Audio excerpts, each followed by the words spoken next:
So Lazarus, thank you so much for coming. And what Scott said, this is, it's really interesting because we've been talking to the functional medical doctors that are coming to the conference, and we've been, on the integrative medical team that meets every week specifically on ALS. These guys volunteer their time for you guys.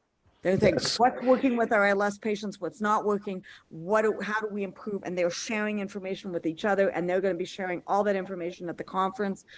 And what's interesting is the theme that's coming up is they're all saying mindset. No matter what we do with our patients on the diet, on the supplements, on the detox, on the frequency medication, on killing the viruses, if the mindset is not there, you're not going to heal. So Lazarus, thank you so much for coming to talk about this state, because you all have 100% control of your thoughts.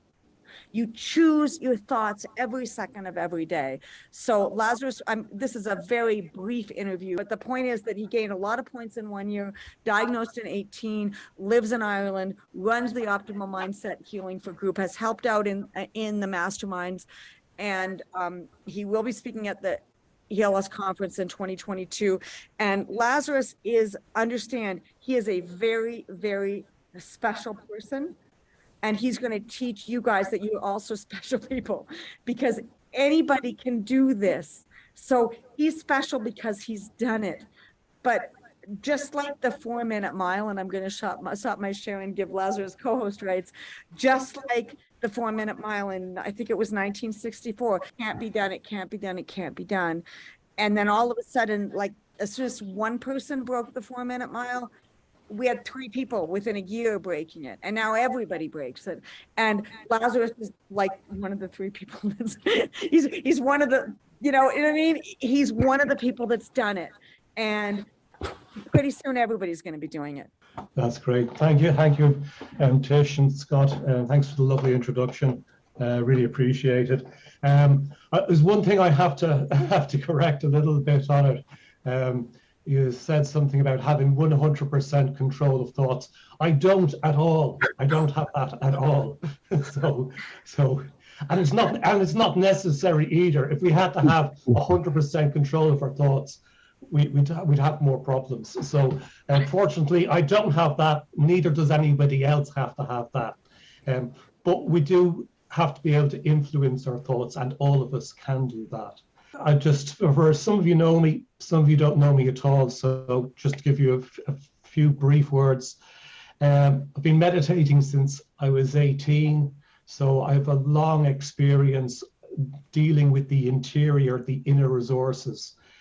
I've lived a very autonomous life, making a lot of independent decisions, changed my lifestyle, changed my career, changed a lot of things. And I mention that because I think it's played a role in my reversal. Also, long-time interest in health and well-being, trained in different types of energetic healing and things like that. I was also a teacher in adult education for 10 years in my 20s. So I did thousands and thousands of hours of voluntary work in education, and also that's really served me. And what I was teaching was how to use knowledge to improve our lives. So it really has helped me have the ability to do what I'm doing with PALS now. Now, that subject was actually philosophy, but philosophy in its modern meaning has nothing to do with what I was teaching back then. But it's how we can use ideas and knowledge to actually bring about and change in our lives that we want to do. I was diagnosed in 2017 with disorder of the motor neurons. I was diagnosed 2018 with ALS. It was confirmed by Dr. Bedlack in 2020. And I've also been diagnosed with a fatal autoimmune illness, EPGA, which I'm getting the right treatment for, and it's stable. So the chances of me reversing are even more against, having this illness as well. So one of just a moment on my reversal history is that before I was diagnosed, I was already reversing some of the symptoms, because I was focused on the symptoms. I didn't know what was going wrong, so I focused on the symptoms and seeing what I could actually do to improve those symptoms. And I was already doing a lot of right things by the time I was diagnosed. In 2020, I went down to 66 kilos. I was being treated with steroids, lost a lot of weight doing it. Problems using toothbrush. You know, I was doing 100 steps on a walker. I was actually getting difficult with that. And now, as you can hear, my voice is pretty good. My hands, I've got almost full use back of my right hand. I'm still working on it a little bit, but I can hold things. I can hold the handlebars. My bike, I'm cycling again. I did a dawn walk there as part of a charity walk earlier in the year. It's 5 kilometers. Last time I did it 3 years ago, I was pushed around in a wheelchair. You know, I'd walk a few steps and I was back in the wheelchair because I just couldn't manage more than that. This year, I did all 5 kilometers. The first 4 were really good. It was a bit much for my legs though as well. I was a bit like a drunk, wobbling back and forth a little bit. It was a serious demand on my legs. The last kilometer was a bit tricky in that, but you know, the pressure was really on. I went from not being able to swim, you know, standing in the pool and just moving my arms a little bit. Now I can swim 400 meters without a problem. So just to show you, it really is possible to change and to recover our health in a big way. So a little overview on ALS and what we're dealing with, just from the direction of our personal experience, what we're challenged with, something which affects our body, our feelings, and our mind, our thoughts, our perspectives. So it's really overwhelming because nobody is ready to deal with this challenge. None of us were ever ready. And it's important to recognize that no matter what life we lived, we could never have been ready for this challenge. And take some of the pressure off. Because I know we give ourselves a hard time. And it's not possible that any of us could have been ready to deal with this illness. So dealing with this illness means we're dealing with the emotions that we have about it. We have to deal with despair, depression, anxiety, isolation. Sometimes it gets very chronic. Sometimes we have to deal with serious frustration and anger, and there's huge emotions. And that whilst we can't cure the body, we can heal the mind, and we have to take on the emotions that we have in order to heal the mind. Because when we're healing the mind, of course, the mind and body are taking place together. They're not two entirely separate things. So their overlap is part of our way of influencing the health of the body. By having a healthy mind, we can have a healthier body. So our ultimate goal is to regain the ability to live a normal life. I'm not doing that, even with all the ability that I've recovered and the things that I can do. I still can't live a normal life, which for me, I think of as being able to work an 8-hour day. That would be a normal life. You know, I'm still fighting the illness. That hasn't changed. But my success in fighting it has changed, and it has changed the quality of life that I have. I was too ill to be able to do this with you. I couldn't do this in the past. I couldn't hardly have a conversation. I was so overwhelmed with shock and numbness and incapacity and difficulty and all the challenges that happened. So it really is possible to change. But what we don't have is a clear path to bring that change about. That's why every reversal is a bit different or a lot different. we all have this mind aspect in common, which is fantastic because it means there really is something that you can do. Because although our bodies are being affected differently and even our personal thoughts are being affected differently, we have learning of how to change the mind and bring it into a healthier place and bring our lives into a healthier place. If we think about, I'm going to cure this illness, I'm going to heal everything, it kind of creates stress if we demand that of ourselves. So if I say, I'm going to be better by next year, that's going to create stress. So when we put ourselves under expectations that we can't fulfill, we create stress. And that in turn creates ill health, and there's a vicious circle then. So we need to reframe the goal from having everything perfect, everything the way it used to be. We can reframe the goal into what we can achieve today. The direction that we have is our health and recovering our health and recovering our lives as much as possible. But actually going back to the past isn't going to happen, because in order to heal, we need to leave some things in the past behind, and we need to incorporate new things into our life.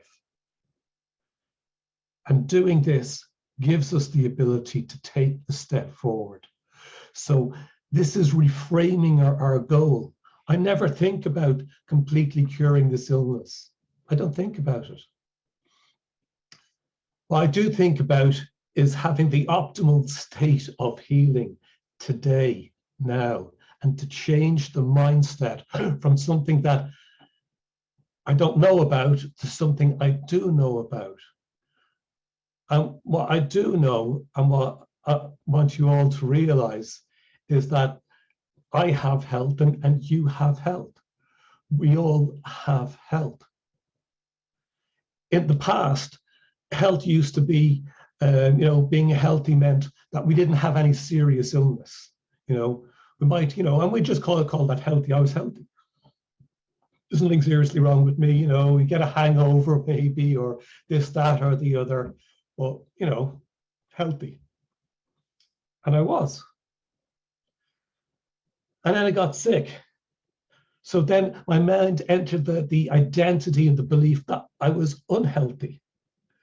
And I realized that this wasn't a good position to have. It wasn't a good thing in my mind, reference in my mind to have. So I looked at it. And this is what 35 years of meditation what helps you to do.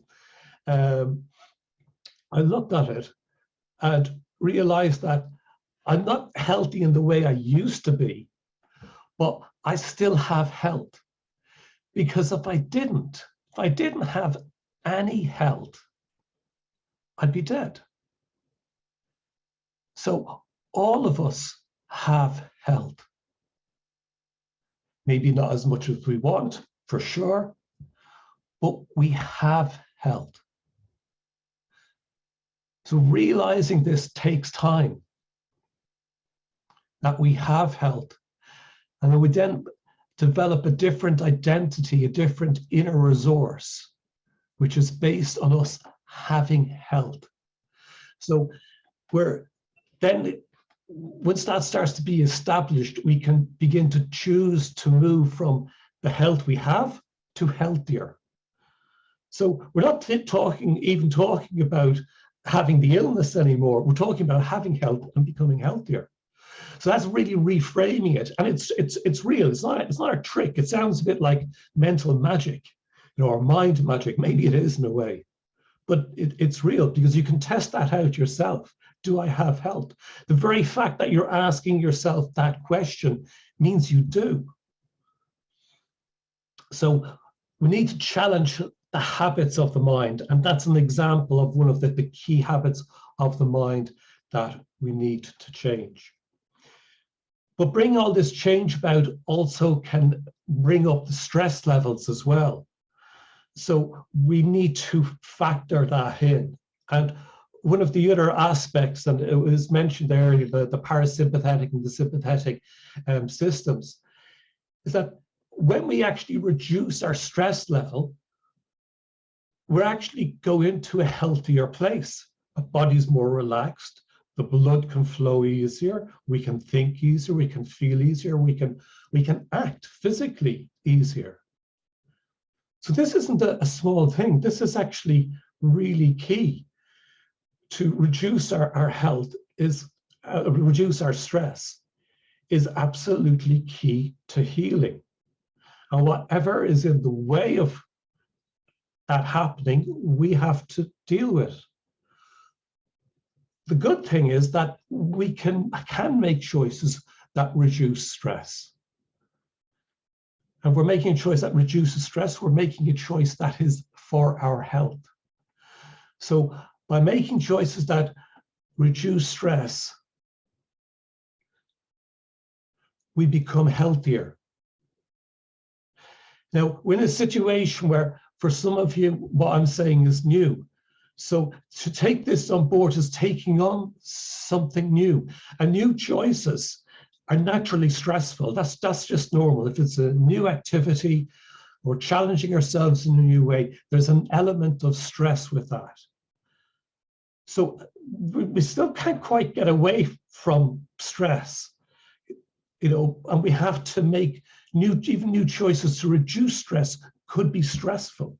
So there's a bit of a conundrum here. Fortunately, there is a solution. And that solution is to make small choices. Small choices, and when I say small choices, I really mean small. A choice cannot just last for a few seconds. That's enough to change things around. So instead of making some expectation of ourselves, which is going to be challenging for us to do, we can make a choice to do something that we can and will be successful at when we do it. So I'll give you the simplest, or one simple example of it, is just to pay attention to our breathing. Not change it in any way, just to pay attention to it.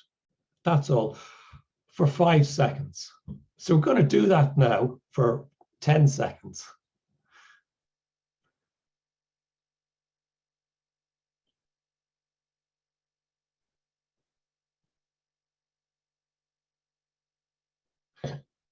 So pay attention to our breathing for a few seconds. So we can do that.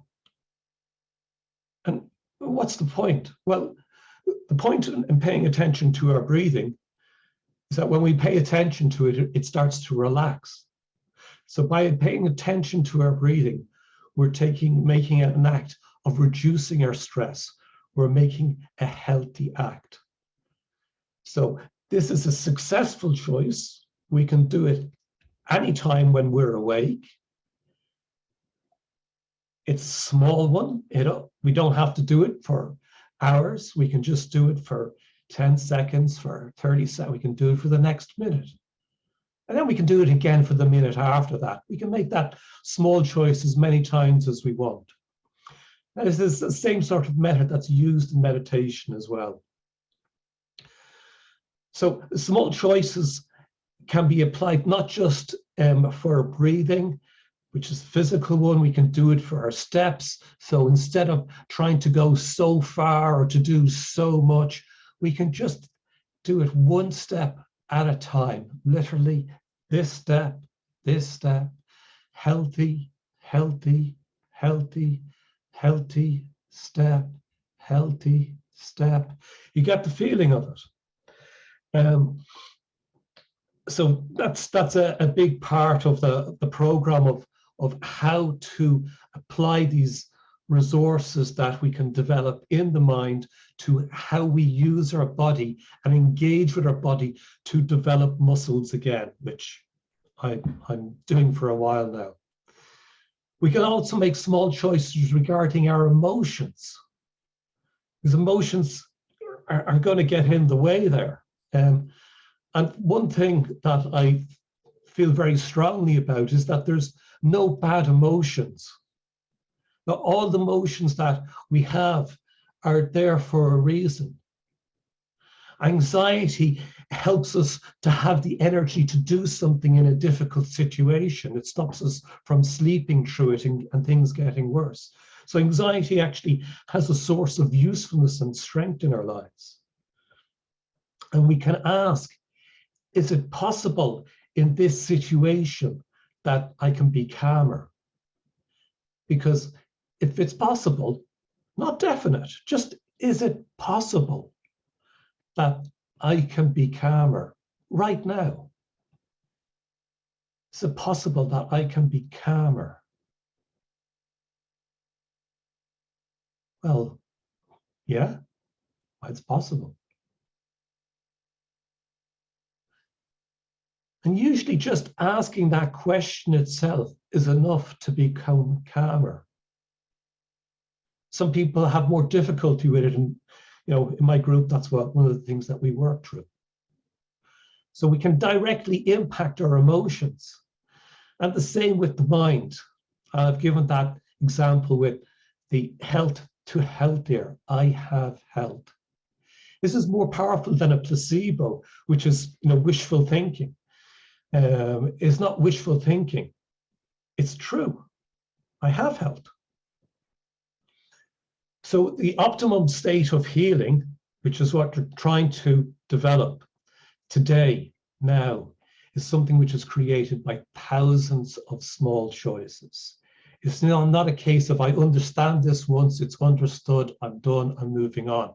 No, this is lifelong thing. And it's fine, it gets easier over time, because over time, we're changing the patterns of how the mind works. We're bringing successful choices, successful changes into our mind as a pattern of behavior. It becomes normal for us then to be able to relax in difficult situations, in stressful situations. We become more capable. So yeah, facing the habits of our mind stimulates the emotions. So as we try to bring these changes in, our emotions are gonna go in directions that maybe we don't want them to go. And we can take the emotions in a couple of different ways. The emotions, like anxiety, can actually support our steps of health. When we realize that the anxiety is trying to give us the energy to do something. So when we're having a feeling of anxiety, we need to be able to do something, even if it's small. The size of it doesn't really matter. But we need to do something which we value, no matter how small it is, which responds in some way to that anxiety. So by taking a breath, by putting the attention on the breathing, or a plant, or the sky, or whatever it might be, or where our muscles are working, some muscles are working, we gently move them a few times, and we've exercised them, we've stimulated them in a relaxed way. So we can use our emotions as our steps of health, or we can ignore them, and at some level, either in an obvious way or an unobvious way, they undermine our capacity to apply the choices we want to make, because we're trying to step around them, and that takes more energy. Whereas once we face those emotions, they actually become a support for us. So to do this, we need to discover and develop peace and strength. And by practicing peaceful experience, we gain strength, because it's taking a lot on. And that's why I had to correct earlier. My mind is all over the place. My emotions are all over the place at different times. At different times, I have no control there at all. I just use consciousness and meditation at that stage. Because in meditation, there's the capacity to experience peace, which isn't dependent on the circumstance. So meditation is the practice of being open to the present, no matter what the present is. It doesn't matter. That's really when you're really hitting the sweet spot of meditation. And that is what's there. And it's there, it is available in every moment, but it takes practice. So that's part of what my group does as well. And we've been working on meditation too. So what we develop openness to our feelings without judgment. And when we can have that, we're free in some way, we're peaceful with what's going on. So meditation has developed the inner resources to be healthy, independent of our circumstances. So meditation is the tradition that does that. And it doesn't have to be sitting cross-legged. God, it's a very long time since I've sat cross-legged. You can be looking at a plant, or there's lots of avenues to go through there. So mainly we're looking at small choices. You know, what does it mean working the state of optimum healing? Is that you're applying small choices specific to you, specific to where you're at today, in this moment, at this time. I usually have different levels of them. I have some small choices which are for the moment. I have small choices which are sort of spread over a couple of months as well, where I work away at something steadily. And also in the Optimum Healing State group, we look at the meditation techniques, the different things that we can stimulate ourselves to discover the peace that does exist independent of our circumstances.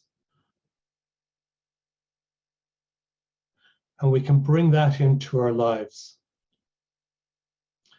So this is a practical way of focusing the mind and the choices to support the healing process. So that's kind of a real whistle-stop tour. In my group, I spent a couple of months working with people going through that.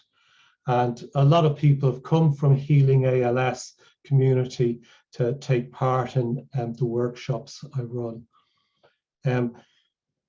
This is just another little bit and piece, little tool that I've been developing, where you can look at your supplements and you can look at the gut, the muscles, neurons and mitochondria, stamina, chelation, antioxidants, cannabis, sleep, inflammation, immune system. So it's a way of categorizing the different things that we take, gives an organization to it, because otherwise I can't keep that stuff in my mind. Like, you know, what am I taking for this or what am I taking for that? I couldn't tell you unless I actually looked it up.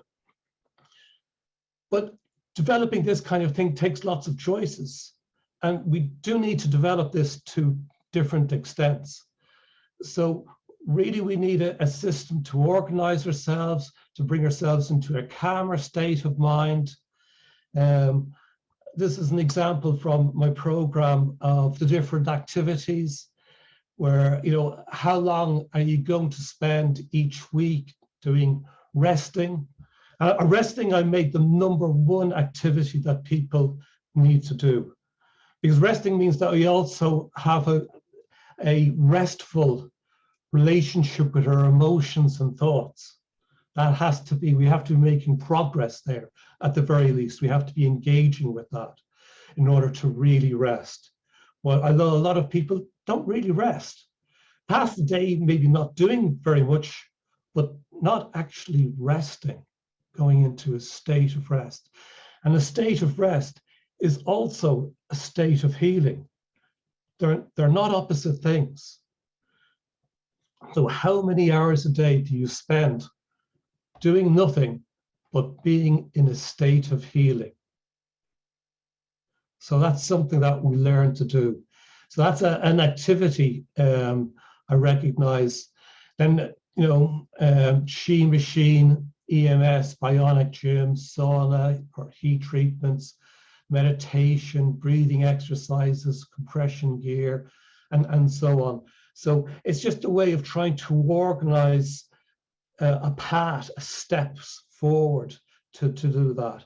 So this is something that we've been working on in my group. And the last thing I just share with you is I'm just so excited about this. So this was the first newsletter of the Optimum Healing Group that I did in July, and a big thank you, and there's a thank you in there to HealingALS as well, for inviting me to give talks on my reversal methods, and for putting up a link to my Optimum Healing Group. I'm making my work available to the online ALS healing community. So yeah, thank you for doing that. And yeah, I did the first one, and now just 2 people working on the second one. And it's really exciting, because the more of us that we can engage together and work together, the more success that we can share. So yeah, I think that's it. Yeah. That's fantastic, Lazarus. Amazing how much the mind takes place over the physical. I know when we see something physically, we see a cut, we see a burn, we see something, we go after the after effect of what's happened. But if we can internalize mentally, we might be able to even stave off a lot of that initial pain that we're receiving. Is that true? Yeah, definitely. When I've fallen, what I do is nothing. I lie there fallen. I don't move at all. And just wait until my adrenaline has calmed down, my anxiety, my fear, everything which is shot off, my reaction to the pain. Just wait until all that's calmed down. And it's just a minute or 2, that's all. That's all it takes. And then I can stand up again. You know, I mean, I'm strong enough to stand up, granted. You know, I can do that. I can respond calmly. And that makes such a huge difference, because then if I've hurt myself, you know, if I've bruised or whatever, and that can recover much quicker, because my body isn't caught up in a stressed state. Speaking of stress state, okay, Lazarus, a lot of our pals are in a situation where they feel they're in a stressed state, either coming from a family member, a caregiver, or someone around them. How do you cope? Because when you're in a situation where your mobility is limited, there's not too much you can do about the other individual that's there. So in your mind, how will you take care of a situation where you're limited in your movement? You can't physically like leave the room, for example. How do you deal with that? Yeah, that in that moment is the challenge. Just to give you an idea of where I come from with it, when I was diagnosed in 2018, I was homeless at the time. I was in emergency accommodation. I was homeless. I had nowhere to live. I'd lost everything.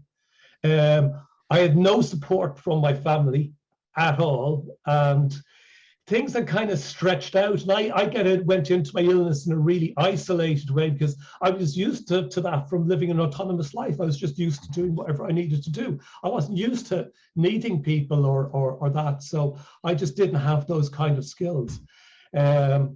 I still don't have, you know, apart from my son, I still don't have family support. You know, and I accept that, and it's a sorrowful place. It's a sad thing.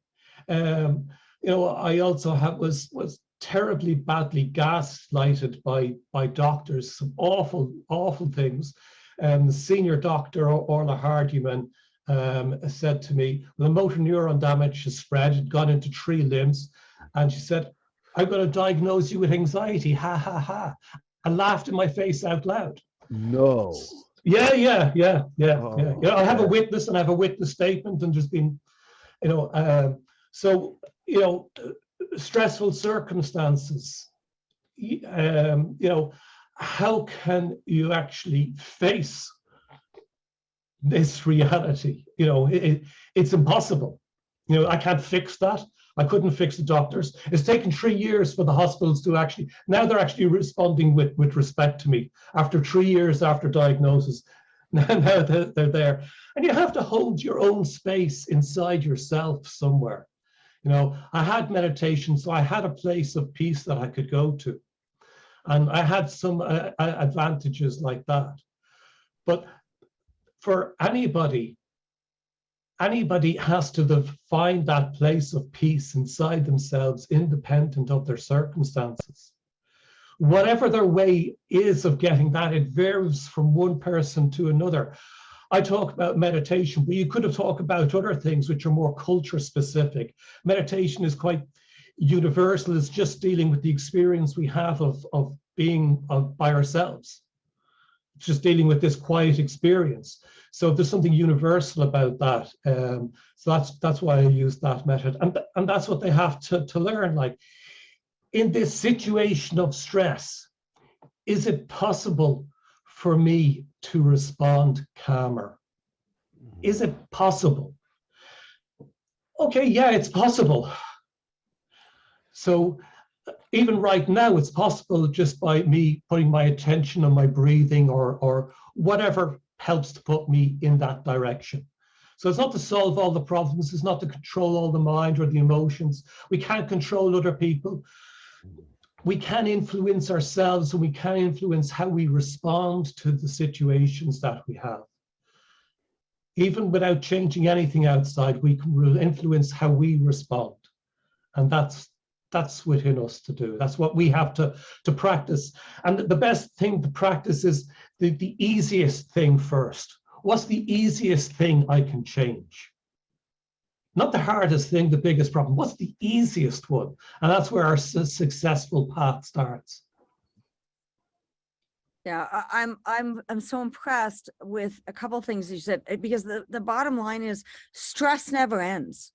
We're human beings, and we live in a life, and so I was really impressed that you're able to calm your mind even with stress going on around you, which is hard to do, and yet you practice and practice and practice. And even as you were saying it, I was thinking some stressful thoughts, and I said, well, can you think thoughts through, Leslie? Like, yeah, I can. Can you calm your mind? And it just, even in that moment, I was able to calm my mind. I was able to.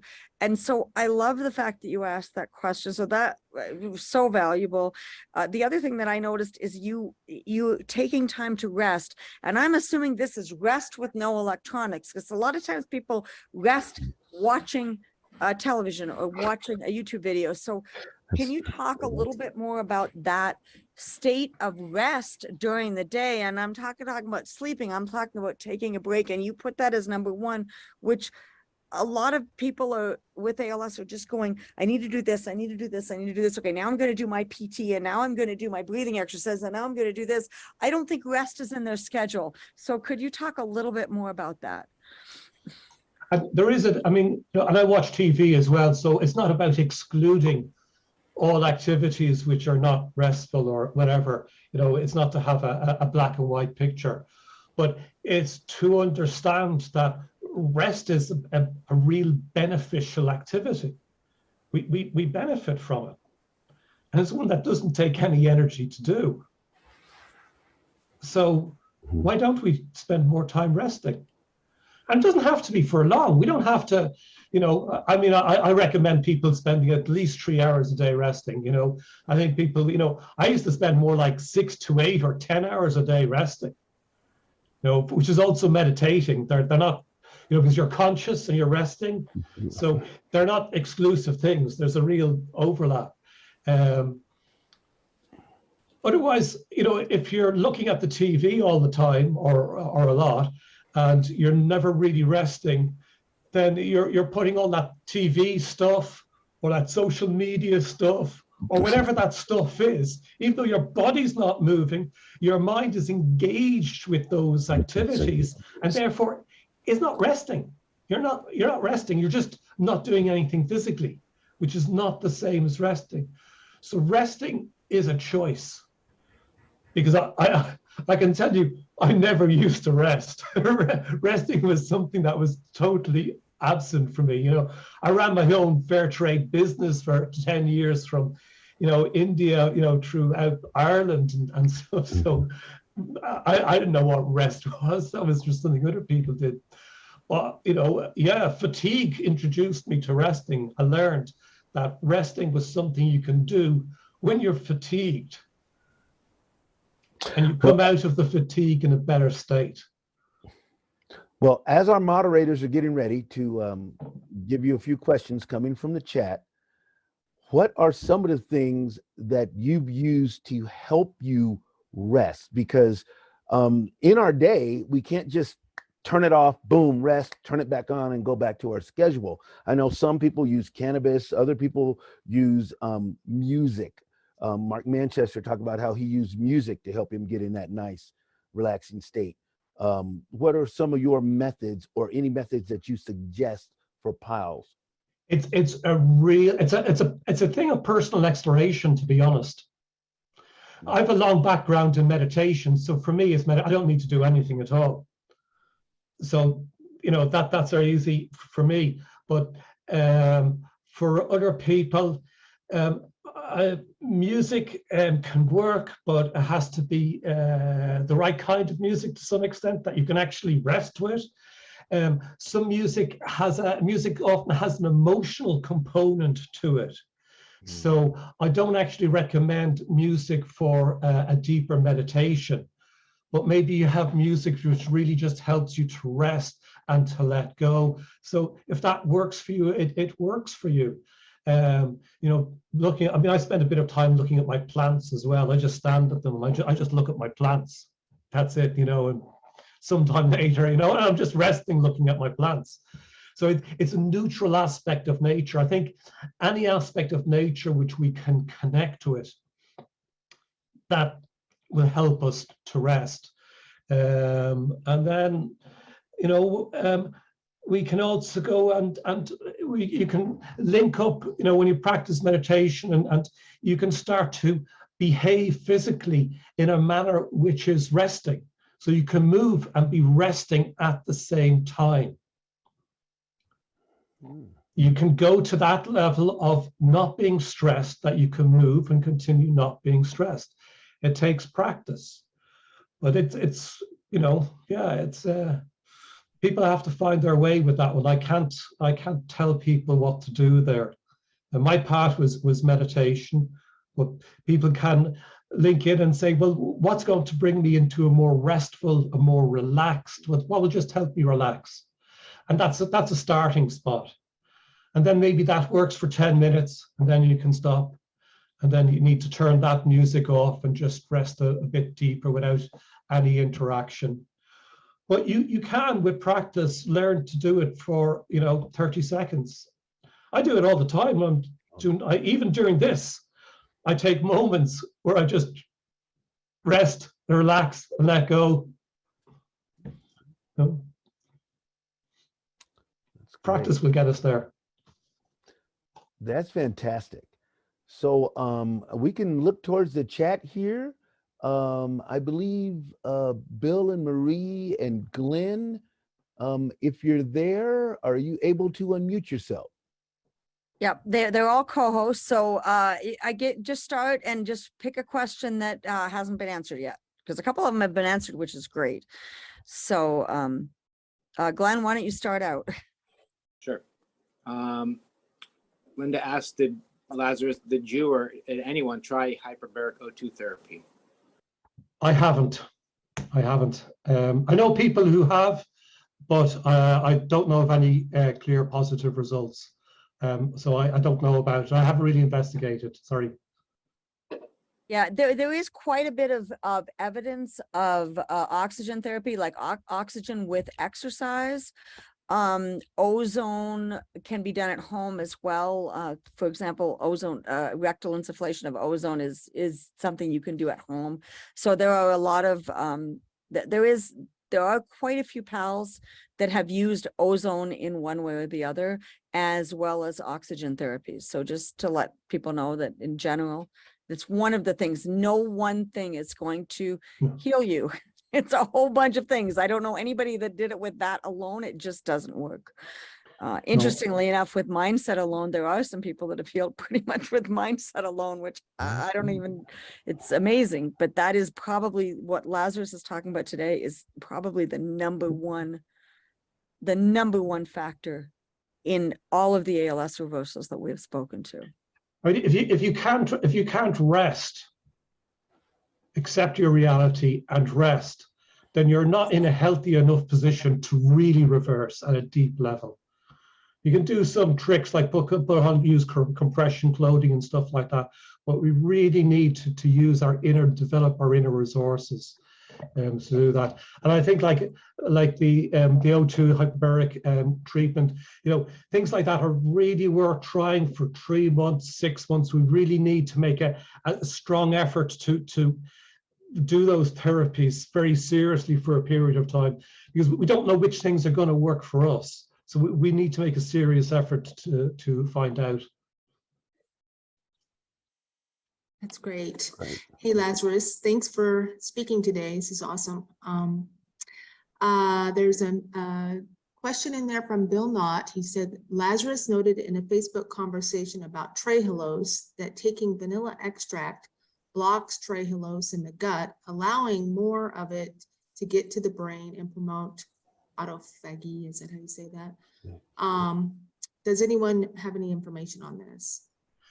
I'll tell you, this is the right person to tell you where it came from, and somebody might recognize the person I'm describing. There was he was a Turkish man living in the States with ALS. I think he was a youngish man, I'm not totally sure though. And he was in one of the first mastermind groups, as you called them. Does that ring any bell for you? I can't think of his name. He had a lot of good, he had, whatever his connections were in the States, he had a lot of really good connections in the States. And so he was talked to a specialist about trehalose. And he said, yeah, the problem with trehalose is that there's an enzyme in the gut called trehalase, which breaks it up. But, this is the way around it, is by taking some vanilla essence that turns off or switches off the enzyme from breaking up trehalose. So that's where that information comes from, but I haven't been able to find it anywhere else. It's very specialized kind of information though, so it's not surprising. If anybody else knows anything about it. Okay. Next, go ahead. I just say one other thing on that, just because it has been mentioned. The trehalose is interesting because it's pure glucose. So if we replace our sugar that the mitochondria in our cells use, if instead of using sucrose and fructose and stuff like that, we're using trehalose or pure, which is pure glucose, is the cleanest source of energy that our cells can use. So it's the healthiest thing that we can give ourselves to have energy. So that this is the reason for the interest in it. Sorry, Glenn. Okay, no problem. So my good friend Gabby would like to know how we can join the Optimal Healing group. Oh, well, Ember Optimum Healing at gmail.com. It was actually on all the slides. So just email Ember Optimal Healing at gmail.com.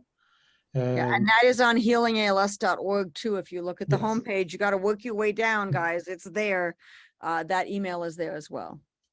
And if you want to be on the, so if you use that email address, also if you went to get a copy of the next newsletter, you could use that email address and just write subscribe in the subject, and you'll be subscribed to the next newsletter as well. But that's the part. Yeah. Don did have a quick question about, will there be caregivers at the upcoming conference? I know this is slightly off subject, but yes, Lisa Manchester and Kay Cherry will have specific talking sessions on that. Plus, you'll have an opportunity to meet many other caregivers that will be there. And there were, last conference, I think we had at least 100 caregivers there. It is a big group of people. So we had 100 people with ALS. We had more than 100 caregivers, probably about 150 caregivers. We have medical professionals. We've got, really, it's a big, we have like ALS nonprofits coming, and caregivers is a really big point. And there's also going to be some information on that PALS-CALS relationship, because as Lazarus said, there is so much stress when one person gets, you've been diagnosed with this ALS. It's not just the PALS, it's the CALS and the whole family. And what's very impressive with Lazarus, and he's one of the proof, and he's not the only one, guys. Whether you have supportive caregivers or not, you can heal from this disease. You've got to reach really deep inside of yourself, because you're the only one that can do it. And that's true even if you have a supportive family, because the bottom line is you've got to reach down very deep into you to heal this disease, and you can do it. And Lazarus has proven that you can do it, and it's wonderful. He has his son for support, but there was a period of time where he didn't right now. And there are people who have done this without support. They have found other avenues of support other than family members to get what they need to heal. And obviously yourself is a huge piece of that. Lazarus, if you'd like to comment on that, you can. Sorry, what do you want me to comment on? How do you heal without the support of your family? I mean, there was a period this of is time. it. This is it. Well, that's what I presented to you. Exactly. It's not dependent on anybody else at all. None of it is. It's all dependent only on yourself and within your limitations. I don't usually set myself more than a target of a minute for doing things like, I meditate for a minute, I might be there an hour later, and yeah, you have to practice internally. It really takes practice. There isn't a trick. There isn't a solution to the problems that we have outside. There isn't a solution to the problems we have in our body. There's no simple solutions that I do this and I'm going to have a result.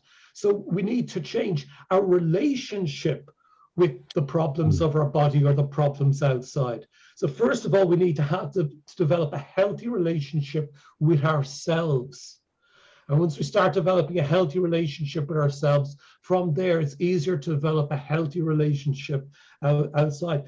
Two of my friends recently, I've said to them, no, I'm sorry, that's really not respectful the way you've behaved. I'm not having that, if you keep that, because it knocked me out of my healing state.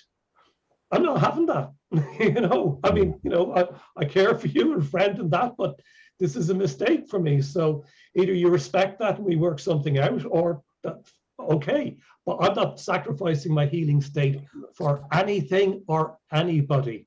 And I've done that. I've really let go of everything, absolutely everything, including my son. I let go of him as well because we didn't have that relationship at one stage. I had to let go of him. So, so Lazarus, it is that demand is there. This entire presentation is just as applicable to CALS as it is to PALS. Do you agree with that? Because the CALS are also responsible. Yeah, I think it's applicable to anybody who's serious about their health or has a serious health condition, and they're having difficulty that they're finding is overwhelming in some way.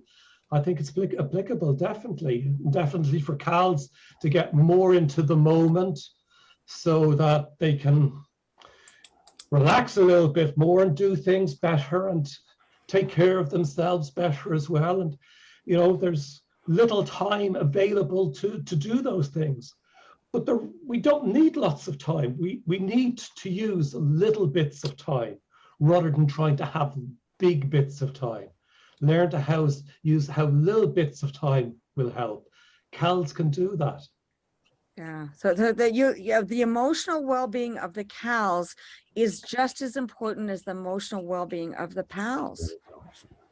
This is really important, guys. This is so important, because if the cows is totally stressed out, don't think that that is not going to affect the pals, and the pals is very stressed out, it's going to affect the cows. So for those of you who are fortunate enough to have a cows, because not everybody does, all right, it's so important for both of you to do your part in achieving this optimal healing state.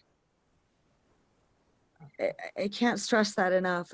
Gabby, also you're also co-host, so the next question would be great. I'm really blown away by this, because Lazarus, what you've just said is important for every human being on the planet, as you're right, but especially to the pals and the cows. What is colpanina? I don't even know if I'm saying that. What does it say that? Cool. Robert asked that. I'm not sure. Assuming it wasn't something. Can you spell it? Copanine A, I believe is what they're. Oh, colpanine A. Mhm. I have no idea what colpanine is. I think he meant CoQ10. CoQ10 was on there. Lazarus, was colpanine A on your list? There's hyperzine A, which is a nootropic. There's culpramin, which is a peppermint oil capsule for digestion, and there's CoQ10 as well. So culpramin, yeah, culpramin is a peppermint oil capsule which aids digestion. Fantastic. And a lot of people have written comments, so feel free to look through the chat, everyone, because people have written comments that is thank you for sharing. Everyone who wrote a comment that helps you with your mindset. Well, can you just, Mike, will you be able to do a copy of the chat and send it to me later? Yes. Yeah, I'd really appreciate that, because I can't look at it now. Yeah, Kathleen also asked if, she missed the beginning of your talk, but if you could respond to how long did it take you to heal? I mean, just go really quickly. What were your symptoms at your very worst? And then how long did it take you to heal? And you had started before your diagnosis, you were also had started, but if you could just review that would be great. Yeah, there's not a straightforward answer, so I'll just give a couple of reference points. I had a problem with, I lived in a hilly place back in 2010, 2011, and I developed with a problem with my knee, and I went to see a physio, and she went, "Where's your muscle in my leg?" I went, "What are you talking about?" And so didn't really think any more of it. I got back walking normally okay.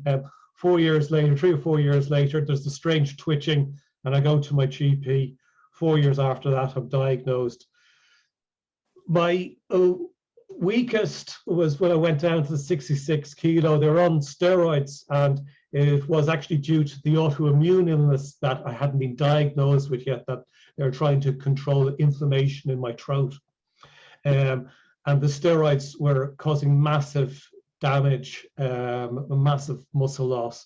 So it was at that time that I could barely use a walker. I was practically falling over with the walker because I couldn't put any weight on my right side, and I did have some falls in the hospital. So that was when the toothbrush, was a problem using the electric toothbrush in my right hand. And I started to use my left hand for eating food and stuff like this. And so it was that was probably my weakest physical moment. So that was February 2020. But at that stage, I mean, my protocol, when I was in the hospital, I was taking cannabis every day, all day long in the hospital, because it worked. So I just never stopped. I didn't tell them that, because then that just creates a problem. So just don't tell them, and did it anyway. And so I left the hospital in the best possible condition I could have, if you can understand. Well, I had a constant cough in my throat, and I was having this larynx spasm, larynxal spasm or something they call it. I kept on going into spasm. And I wouldn't leave or refuse to leave until this was dealt with, because doing anything and I was coughing, and I was just going to go back downhill and die. Yeah, that was February.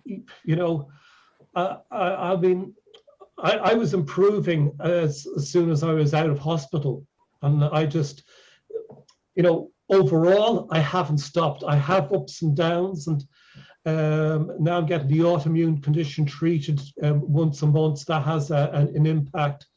So for my 2 weeks after that, I'm in my optimum state, physical state for improving. The third week, then I kind of stable. The last week, that's really, I'm struggling a little bit more. So that's the influence of that illness on my progression or my healing of MND. So I never really thought about how far I'm going, or I really have to sit down and think about those questions. I just really focus on today. You know, today I could be exhausted, my legs could be crampy, I could be in a bad mood. What do I need to do today? What's optimum for me to do today that takes the stress off, that I feel better, that I can be in a more restful place? That's what I keep starting from, and do that, and you're becoming a more restful place, a more nourished place where you have a bit more energy, a bit more capacity. Do some gentle exercises. It's always gentle exercises. In the swimming, it's gentle exercises, always gentle, because we're not trying to strain anything. And the gentle exercises is enough to go along and to get muscle back. You don't need to overdo it. I don't know if that really answers the question or not. Yeah, well, look, they want to know how long, but how long is irrelevant, because it's as long as it takes, and it doesn't matter. It's what you do today, and that's what a great answer. No expectations at all, except for this moment. Yeah. You know, because the direction isn't any different. Direction is recovering the normal life. It's healing. So the direction is the same, but just focused on today rather than I'm going to be walking at 3 kilometers an hour. I'm going to be able to do 500 steps. I'm going to be, why do all of that? But, you know, instead of trying to you know, eat the whole of a dinner with the 2 hands, just use the fork 5 times or 10 times. To have so that the effort is successful rather than stressful. I just wanted to read Jim's comment to Lazarus because I found it funny. Thanks for the presentation, Lazarus. My wife really likes your accent. She says when I get my voice back, it has to be Irish. That's not a question. No charge at all. You can come to my group and hear it every week then. That's a good idea. There was a question from Robert Campbell. He said, oh, sorry, no, RM. If you had genetic testing done? No genetic testing. To be honest with you, I have very little testing. It's hard to access some of that stuff in Ireland, and also I was really, you know, absolutely penniless. Still more or less penniless but stable. But I've never really done any of that. I've done things like the what do you call it? You know, extracting the heavy metals. Chelating. I did a chelating therapy. I didn't test for it. I just did 18 months of chelating therapy anyway, just to cover that.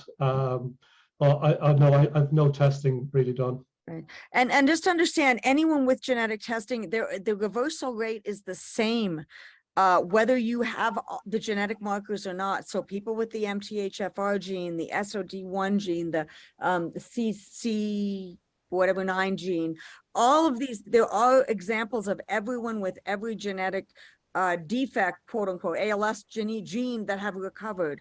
So regardless of whether you have genetic or not, this is a reversible disease. In fact, we were just saying, I think the ALS Association used to say no one recovers from this disease, and they have actually stopped saying that on their website, which is a huge.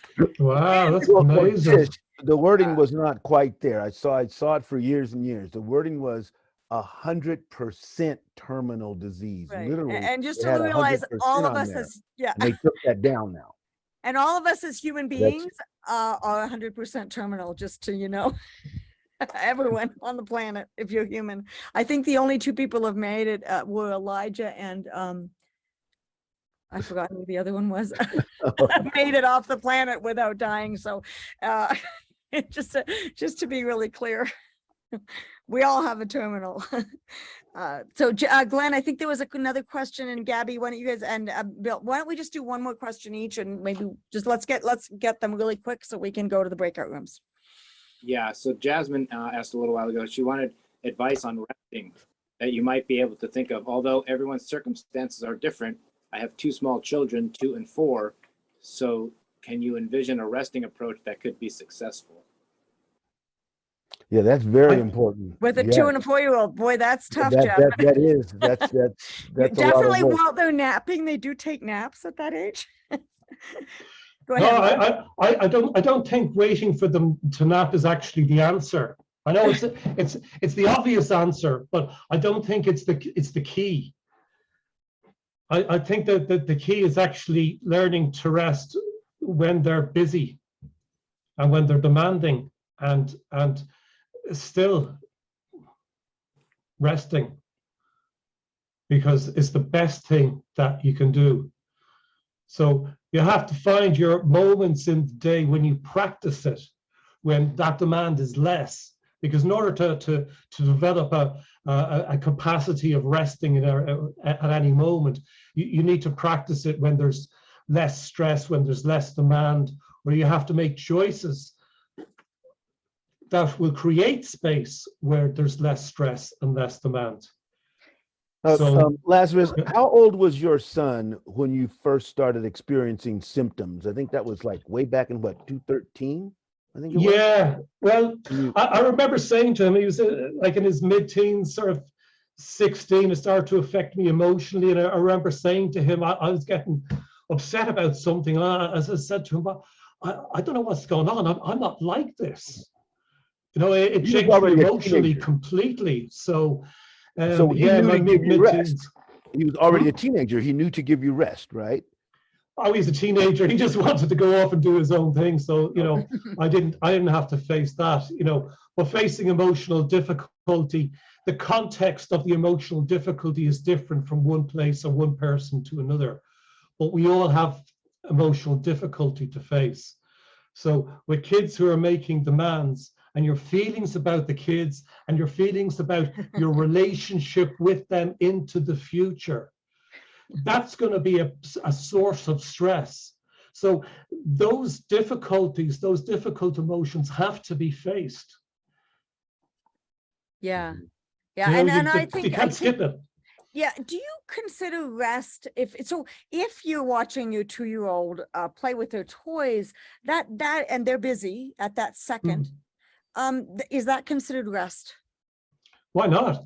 Yeah, good. Okay. Just want to get that clear. So you can be resting as you're watching someone else do something. Yeah, absolutely.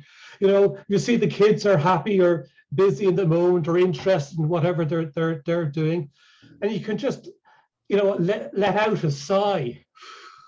Let out that bit of stress you're holding. Let out that air. And that's it. That's a moment of rest you give yourself. Being conscious makes a difference. So being conscious that you're taking it as a moment of rest. And then maybe you can have 2 moments, and then maybe 3 moments and 4 moments. But you just start with 1 moment.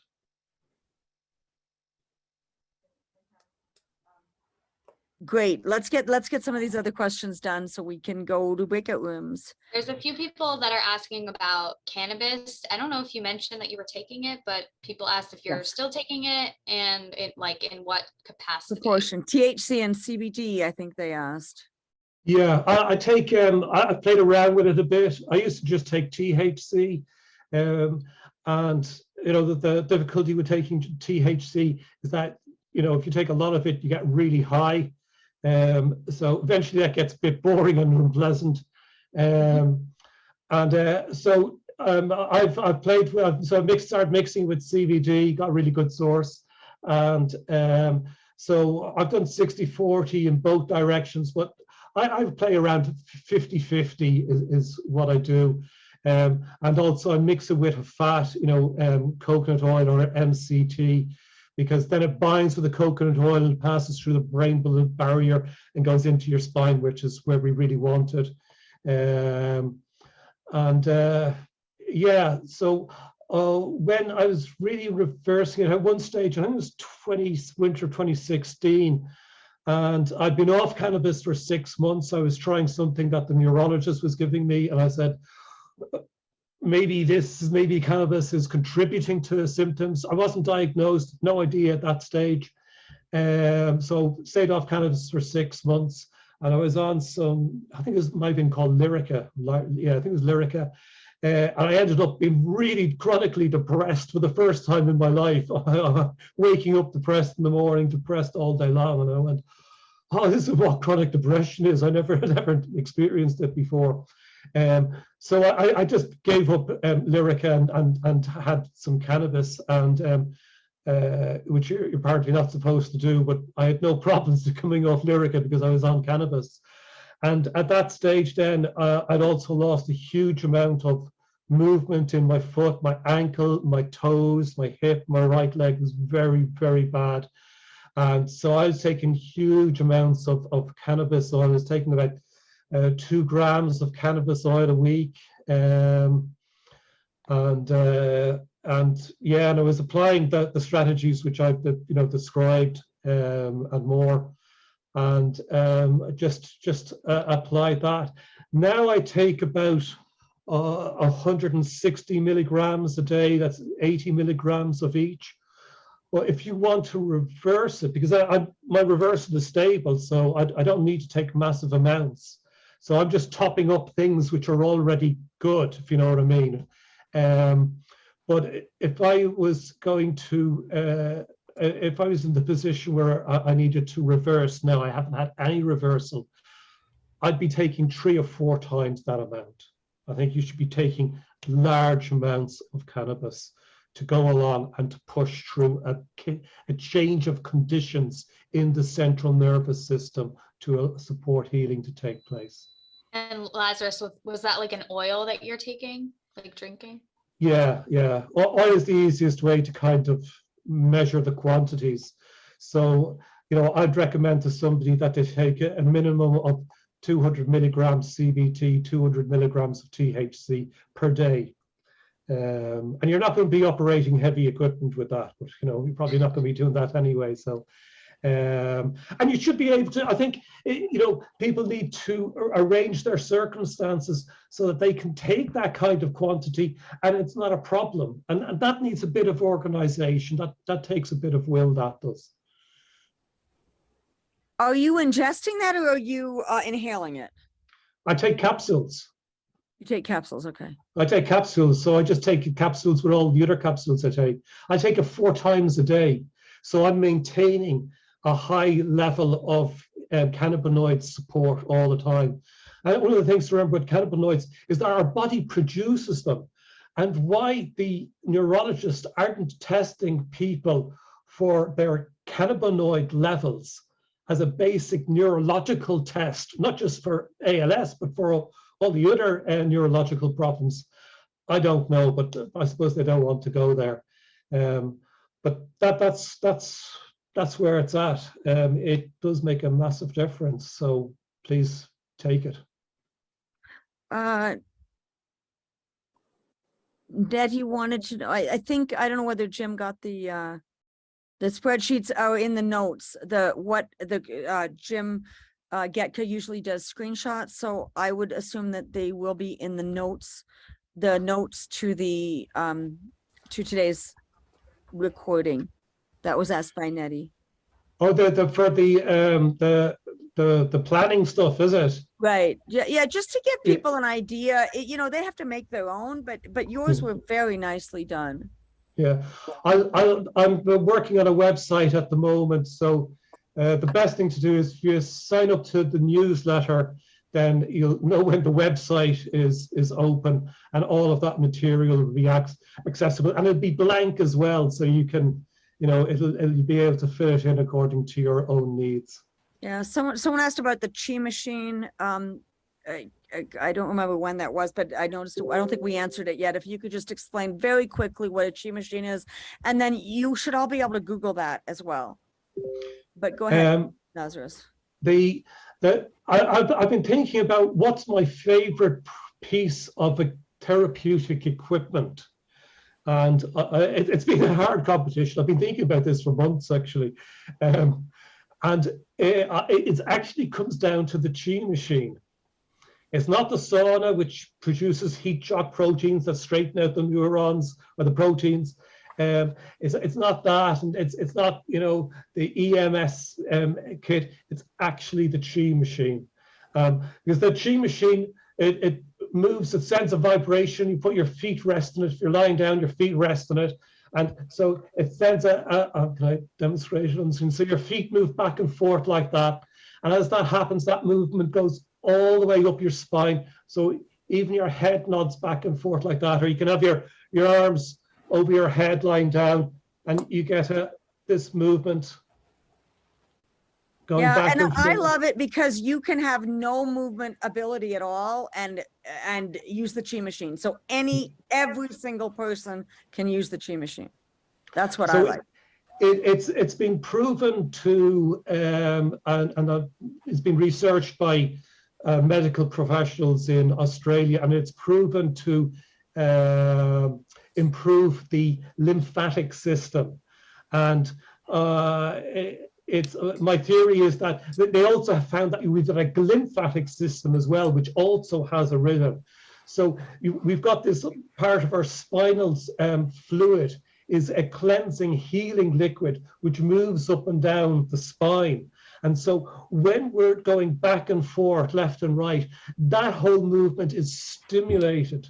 You know, my spinal posture is better now than it's been in years and years. Really have a great straight back, and it's been really, really amazing. I think if I don't do the Chi machine for 3 days, I notice it. If I don't do the sauna for 3 days, I don't notice it. If I don't do EMS simulation or exercises for 3 days, I don't notice it.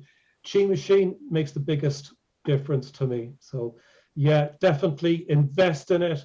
And there are other ways to use it if you can't lie down. Yeah. And Tish, will we be having a Chi machine on demonstration at the conference? I hope so. I think we If will. not, maybe someone I'll can just double check. volunteer That way with people that. can actually try it out at the conference as I know well. we're definitely going to have a whole vibration. We're going to have a body whole machine, bunch the of different equipment there. Fantastic. Sonic Life and the Yeah. Sonic machine. If your legs are quite weak, sometimes you need to put a pillow or a cushion underneath your knees to give them support, because otherwise they can be a bit too much, just the weight of your legs at that angle. So but otherwise it just depends on your own physiology, you know, and how that's working for you. We're going to work on that, Lazarus, see if we can get a demonstration there. Okay, guys, it is 1:30, so I would really like to go to breakout rooms. If between Gabby and Glenn and Bill, anything absolutely that can't wait. Yes, I think you can put. There's no reason not to put cannabis in the feeding tube. I saw one like that. Right there's no reason. You're just ingesting it. So, of course. Gabby had a question about sleep. She put, how important is a full night's sleep, and do you have recommendations on how to improve the quality and amount you get? Well, I use the what's it called? Oh no, I can't think of it. There's the human hormone of sleep, because actually to go to sleep is a difficult thing to do as conscious beings. It's not actually easy for us to go to sleep, to let go of being in control and being responsive in this world. So we actually produce a hormone, our body produces a hormone so that we can go nighty-night, goodbye world, I'm going off to dream. Yeah, so I can't think of the name of it right now. We've used melatonin. Melatonin, thank you. Yeah, over the years. Yep. And melatonin is a nootropic as well. It's good for your brain to take. So even if it wasn't for sleep, it's still a good thing to take. And you have to deal with your stresses. You need to find a way of going into a calmer place, you know, whatever that is. And that really varies for every person. But acknowledge that you need to go into a calmer place. Maybe there are things that you need to resolve in your life, and you can't resolve them overnight, but you can make a step forward to resolving them. So take that little step, however small it is, it doesn't matter, but you have to take that step before you go to sleep. Or if you're there and then you have some anxiety making you awake, then again, what that anxiety is about, you need to take a little bit of action on that anxiety. And that action sometimes can be, I'm going to deal with this. I'm going to think about this later today. I'm going to think about this tomorrow. I'm going to speak to somebody who I feel comfortable with, or communicate with somebody by email, somebody that I like. I'm going to do something small, which isn't stressful in relation to the source of anxiety, for instance. But everybody's different, so. Go right ahead, Lisa. I see you have your hand up. Yeah, hey, thanks, Laz. Great presentation. Lazarus, And like yes. you said, just my thoughts about the Chi machine also is for everyone, especially if it's new to them, just start out slow. I mean, like you're saying, take your small steps to move forward, but also, especially the Chi machine, take it very slow before you try to do anything in excess, especially the Chi machine. Yeah, Chi machine, I mean, my machine only goes up to 15 minutes, and I started with 1 or 2 minutes. Then I found some people in my group were doing half an hour. But you're absolutely right, Lisa. Build it up slowly, but do build it up. Do go there. And if you start to get a difficult response, like for a period of time, I used to be emotional when I would do too much on the Chi machine. I can't answer why. I didn't have any emotions about it, but that was part of the healing process that it was stimulating. So take your time. Patricia, you are muted there, Tish. I know we're going to have to start our goodbyes here pretty soon because we're a little bit over, and we want to regulate our recordings as much as we can. Yeah, thank you so much, Lazarus. This was amazing. This was so good. If you have a chance to listen to the recording again, I was hanging on every single word.